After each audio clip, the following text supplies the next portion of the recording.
The ultimate channel में आप सभी को अभिषेक सरकार का नमस्कार। तो दोस्तों, आज एक बहुत ही इमोशनल गहराई वाला टॉपिक लेके आए हम। मैंने एक वीडियो देखा था कि वीडियो में दिखा रहे थे कि एक व्यक्ति है, उनका नाम नहीं लेना चाहूँगा मैं इस वीडियो में, वो अपने डॉग को जब ट्रेन कर रहे थे तो अपने डॉग को चप्पल से मार रहे थे। ये काम करके और उनकी लाइफ को बेटरमेंट करने की कोशिश करके। ठीक है, तो हमारे साथ dog trainer Abhinav the dog daddy हमारे साथ है। तो मैं इनसे पूछना चाहूँगा, यार अभिनव, क्या ट्रेनिंग के दौरान डॉग्स को चप्पल से, जूते से मारना क्या सही प्रैक्टिस है या फिर नहीं है? देखिए, चप्पल और जूते से मारना is not a right practice. अगर कोई बंदा 26 साल पुराना हो इंडस्ट्री में और कहता है कि मैं डॉग्स को ट्रेन करता हूँ और चप्पल जूतों से मारता है जस्ट बिकॉज वो पपी बाइटिंग के लिए ट्रेन कर रहा है, अच्छा, सो दैट इज़ नॉट जस्टिफाइड। अच्छा, वो जस्टिफिकेशन नहीं होगा एंड बहुत ही गलत तरीका है। उस तरीके को सही करने के अलग अलग तरीके हैं। अच्छा, एक पपी है, वो जानता नहीं है, उसके अंदर ऑलरेडी आप डर डाल रहे हो, क्योंकि एक डॉग को कॉन्फिडेंट होना चाहिए, काम होना चाहिए, असर्टिव होना चाहिए। उसके लिए चप्पल जूते काम नहीं आते। अच्छा, तो आप पपी बाइटिंग के लिए अगर ट्रेन कर रहे हैं अपने डॉग को, तो उसको आप सामान दीजिए, वो चबाएगा बैठ के। बोन्स होती है नायलॉन की या फिर वुडन प्लैंक्स दे दीजिए जिसके अंदर स्प्लिंटर्स ना निकले हो, और साथ में उसको इतना वर्कआउट कराइए, खेलिए उसके साथ कि वो एंगेज रहे और इरिटेट होके पपी बाइटिंग ना करे। तो यू आर अ ट्रेनर, जैसे कि मैंने बताया, तो अगर आपके पास कोई ऐसा पपी आता है तो आप कैसे उसको ट्रेन करते हैं? जी देखिए, मेरे पास कोई ऐसा पपी आता है तो सबसे पहले मैं ट्रेन करता हूँ, लेकिन ओनर्स को भी गाइडेंस देनी पड़ती है। अब इस वीडियो में जो हम देख रहे हैं कि एक जर्मन शेपर्ड को एक बंदा ट्रेन कर रहा है चप्पल मार के। जर्मन शेपर्ड एक ऐसा डॉग है जो हाइपर एक्टिव होता है, काम भी होता है लेकिन उसको काम करना पड़ता है। अब उसे आप चप्पल मार के ट्रेन कर रहे हो एक हर्डिंग ब्रीड को, जिसका काम ही है गायों के या भेड़ों के या बकरियों के टखने पकड़ के उन्हें साइड करना। अच्छा, वो उनका नेचुरल इंस्टिंक्ट है। एक ब्रीडर होने के साथ साथ या ट्रेनर होने के साथ साथ आपको ब्रीड के बारे में इंफॉर्मेशन होना बहुत ज़रूरी है कि वो ब्रीड करता क्या है। तो आप उस चीज़ को किसी भी तरह डाइवर्ट कर सकते हैं, वर्कआउट्स के थ्रू, एंगेजमेंट्स के थ्रू, और सबसे बड़ी बात है कि आप उस चीज़ को ऑमिट कर सकते हैं बहुत ईजीली। लेकिन अब इसी चीज़ पे आते हैं कि अगर वो कहते हैं कि ये कुत्ता बहुत ज़िद्दी है, स्टबर्ननेस इज़ गुड, मैं ये क्या मानता हूँ, क्योंकि अगर स्टबर्न है डॉग, आप उस स्टबर्ननेस को अगर पॉजिटिवली यूज़ करो तो उससे ज़्यादा फोकस डॉग दुनिया में पैदा नहीं हो सकता। स्टबर्ननेस को पॉजिटिवली कैसे यूज़ किया जा सकता है? फॉर एग्ज़ाम्पल, एक बहुत ही ज़िद्दी बंदा है, मैं इंसान की एग्जांपल दे रहा हूँ, कुत्ते की जगह आप हो, आप बहुत ज़िद्दी हो, ठीक है, आप कहते हो मैं एक रेबल हूँ, मैं कोई चीज़ मानूंगा नहीं, लेकिन एक रेबल को एक कॉज दे दिया जाए तो उस कॉज के लिए वो रेबल कितनी मेहनत करेगा? बिल्कुल बिल्कुल। He would be more focused, वो सिर्फ और सिर्फ उस कॉज पे फोकस करेगा। हो सकता है कि जो रेबल बंदा है वो आगे जाके भगत सिंह बन सकता है, एग्जैक्टली, चे गोवेरा बन सकता है। Exactly. So that is what we talking about कि आप स्टबर्न डॉग कह रहे हो, पपी को आप मॉड्यूल अप करते हैं। 2-3-6 महीने के बच्चे होते हैं, इनको क्या अकल होती है? इनको एक फुल्ली ग्रोन डॉग जो होता है, 5 ईयर ओल्ड किड जितना IQ होता है, उसका मेंटल लेवल वो होता है।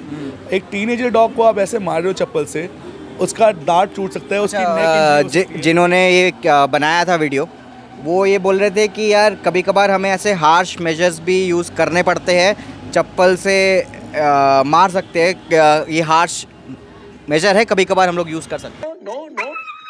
देखिए, कभी कभार कुछ नहीं होता। मैं आपको बताता हूँ एक चीज़। मेरे पास कई डॉग्स आए हैं, कई डॉग्स मैंने ट्रेन किए, आपने भी कई बार रिव्यूज़ लिए, हम लोग साथ में मिलके आपने भी देखे कई डॉग्स को। अब डॉग्स को मार की ज़रूरत नहीं होती है। डॉग्स क्या होता है, मार खाते हुए स्टबर्न बनते रहते हैं, ढीठ बनते हैं। अगर आप इंसान भी हो, आपको मैं मारते रहूँ कि इस गलती के लिए मैं कंटिन्यूस मारते रहूँ और आपको प्यार ना करूँ, एक बार को आप सोचोगे मुझे मार क्यों रहा है, I am here to love it, love this guy, why this guy is hitting me. वो तो पपी है, उसको पता ही नहीं है, वो तो अपने नेचुरल इंस्टिंक्ट को फॉलो कर रहा है। अब दूसरे ट्रेनर्स या ब्रीडर्स या शॉपकीपर्स अक्सर ओनर्स को ये सजेशन देते हैं कि आप न्यूज़पेपर रोल बनाइए और फिर डॉग के मुंह पे मारिए। न्यूज़पेपर कहने को तो पेपर होता है लेकिन बहुत स्ट्रांग होता है, चप्पल भी बहुत मोटा होता है। किसी डॉग के मुंह पे आप मार रहे हैं, मसल ब्रेक हो सकता है, नोज़ इंजरी हो सकती है। अगर वो पपी है, अगर आप शिट्जू को कर रहे हैं या किसी छोटे बीटो कर रहे हैं, उसके नेक इंजरी हो जाएगी, वो लाइफ लॉन्ग के लिए हैंडीकैप है फिर। अच्छा, मैंने एक जगह पे पढ़ा था, मैं आर्टिकल्स पढ़ रहा था कई सारे, तो उसमें लिखा था कि जब हम डॉग को मारते हैं, वो कोई काम करता है और उसके बाद जब हम उसको मारते हैं तो डॉग को पता नहीं लगता वो क्यों मार रहा है मुझे। इसके बजाय जब हम कोई अच्छा काम करने में डॉग को ट्रीट देते हैं तो डॉग को पता लगता है हाँ मैंने अच्छा काम किया, मेरे को ट्रीट मिला है। Dogs understand treats. डॉग्स को मार समझ नहीं आता, डॉग्स को ट्रीट समझ में आता है। क्योंकि इंसानों में भी जो डोपामीन होता है, वो डोपामीन हमें हमारा प्लेजर वो करता है, समझता है कि हमें जिस काम में प्लेजर मिल रहा है वो काम हम ज़्यादा से ज़्यादा करें। तो मेरे ख्याल से डॉग्स भी ऐसे ही होते हैं। डॉग्स का और ह्यूमंस का डोपामिन रिलीज लगभग सिमिलर होता है, लेकिन डॉग्स जैसे कि इवॉल्व हुए हैं वुल्फ से, डायर वुल्फ से या ग्रे वुल्फ से या फॉक्सेस से, इनका जो क्राइटेरिया है वो डोपामिन रिलीज होता है भागते हुए। अगर आप एक डॉग को खुश नहीं रखेंगे तो वो अपनी एंगेजमेंट के लिए ऐसे मेजर्स यूज़ करेगा जिसके अंदर डिस्ट्रक्टिवनेस आ जाती है। अगर आप बोर होंगे तो आप डिस्ट्रक्शन करना स्टार्ट कर देंगे। आप डिस्ट्रक्शन करते हुए भी आप जैसे एक हिंदी में एक वाक्य है कि खाली दिमाग शैतान का घर। एग्जैक्टली तो आपको अपने पपी को एंगेज रखना है। सी, पॉजिटिव एंड नेगेटिव रीइंफोर्समेंट दोनों जरूरी है। नेगेटिव मार से नहीं होता, आवाज़ से होता है। Right, you have to be loud, you have to be assertive. सबसे बड़ी गलती हम ये करते हैं whenever we are training a dog, being a owner, तो हम लोग we don't tell them to do the things, we ask them to do the things. तो वो इस चीज़ को फॉलो करना स्टार्ट करते हैं। अब आपकी मैं एक छोटा सा एग्जांपल दूंगा। आपके बॉडी में अगर एक छोटा सा वायरस या बैक्टीरिया भी हो, जब तक उसे मार नहीं पड़ती ना, तब तक वो बॉडी से गायब नहीं होता। लेकिन आप उसे मारते नहीं हो, आप उसे के लिए मेजर्स लेते हो अलग अलग। अब कोई होता है बंदा जो दवाइयाँ खा के उस चीज़ को एलिमिनेट करता है, लेकिन उस दवाई से भी आपके लिवर और किडनीज पे इम्पैक्ट पड़ता है, साइड इफेक्ट्स पड़ते हैं। तो हर चीज़ का साइड इफेक्ट्स है। इससे बेटर है कि हम अपना इम्यून सिस्टम स्ट्रॉन्ग करें। Exactly, that's the point. So you have to be negative and positive both, लेकिन इक्वल लेवल पे। यानी कि वो चप्पल ले रहा है तो उसके मुंह पे चप्पल से मार दो फटाक, वो that is not a sense. अगर आपको डॉग को मारना ही है तो आप उसके हिप्स पे हल्का सा थप्पड़ मार सकते हो या टैप कर सकते हो, नॉट हिटिंग, टैप। आप इस वीडियो में देखो कितने ब्रूटली मुंह पे मारा फटाक करके।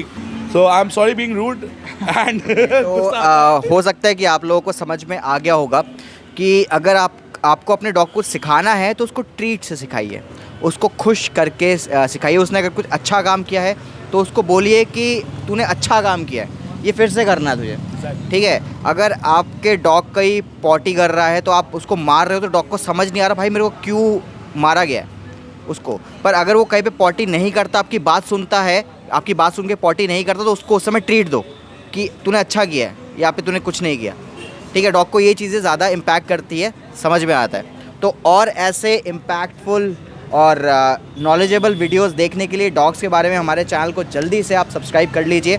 और ऐसे वीडियोस अभिनव के साथ लेके आते रहेंगे हम, तो जल्दी से चैनल को सब्सक्राइब कीजिए और लाइक कीजिए इस वीडियो को। जय हिंद।